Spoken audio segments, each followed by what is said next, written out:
MP Dharmapuri Arvind Jagtial MLA doctor Sanjay Kumar CM Revanth రెడ్డిపైన తీవ్ర విమర్శలు చేశారు. పార్టీ మారిన ఎమ్మెల్యే తన పదవికి రాజీనామా చేయాలని డిమాండ్ చేస్తున్న ఎంపీ అరవింద్ కేంద్రీయ విద్యాలయానికి అదనంగా మరో 5 ఎకరాల భూమి కేటాయించకపోతే ఉద్యమం చేపడతామని హెచ్చరించారు. రాష్ట్ర ప్రభుత్వ విధానాలు, కాళేశ్వరం ప్రాజెక్టు అంశాలపైన కాంగ్రెస్, బీఆర్ఎస్లు విమర్శించారు. తెలంగాణలో బీజేపీ అధికారంలోకి వచ్చేలా తమకు స్పష్టమైన కార్యాచరణ ఉందని ఎంపీ అరవింద్ ధీమా వ్యక్తం చేశారు.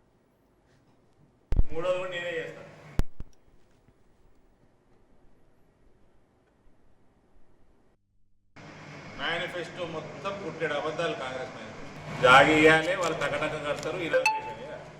ఇనాగ్రేషన్ మా హెచ్ఆర్టీ మినిస్టర్ వస్తాడు, లేదా లోకల్ ఎంపీ వచ్చి చేస్తాడు. నేను ఆల్రెడీ 2 చేసినాను. 2 కేంద్రీయ విద్యాలయాలు ఆల్రెడీ ఇనాగ్రేషన్ అయిపోయినాయి నా నియోజకవర్గం.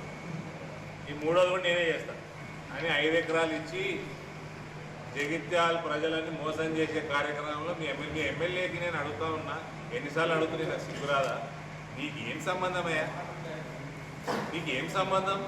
ప్రభుత్వము ఆడికెళ్ళి ఇన్స్టిట్యూట్ పెడుతుంది, మీరు జాగా ఇవ్వాలి. 10 ఎకరాలు ఆప్టిమల్ జాగా, ఐడియల్ జాగా. 10 ఎకరాలు ఇచ్చేయాలి.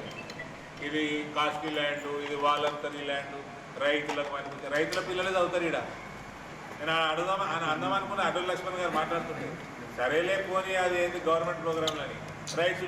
రైతుల పిల్లలు చదవరా అండి?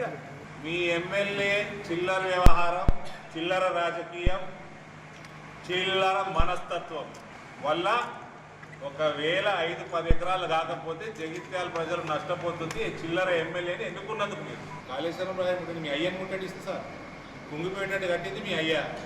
నేనే ఇంజనీర్ అన్నాడు రోజు, చదువు కదా, నాదే డిజైన్, నేనే ఇంజనీర్ అన్నాడు. బీఆర్ఎస్ పార్టీ దగ్గర బాగా ప్రజల్ని దోసుకున్న సొమ్మున్నది.